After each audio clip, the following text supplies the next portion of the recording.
The Bodeli urban cooperative bank લિમિટેડની 69મી વાર્ષિક સાધારણ સભા બોડેલીની વૈષ્ણવવાડી ખાતે સંપન્ન થઈ હતી.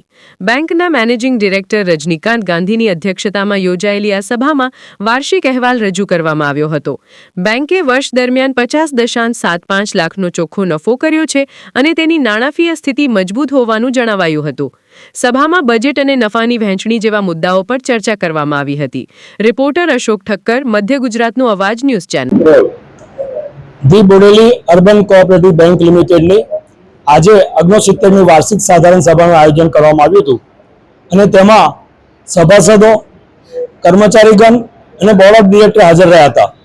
આખા વર્ષ દરમિયાન જે કામ કરેલા હતા તેના ઠરાવો વાંચી સૌએ એને બહાલી આપી હતી.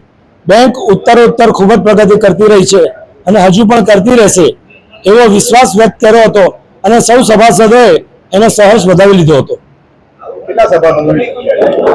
સંખ્યા આજે થોડીક ઓછી હતી સભાસદોની. એનું મૂળ કારણ આ ગરમીનો પ્રભાવ લાગે છે. બાકી દર વર્ષે ખૂબ જ મોટી સંખ્યામાં સભાસદો ઉપસ્થિત રહે છે, પણ આ વખતે આ કાળઝાળ ગરમીના લીધે થોડાક સંખ્યા ઓછી થઈ છે.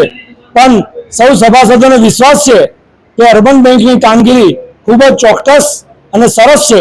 એમને એવો પૂરેપૂરો વિશ્વાસ છે.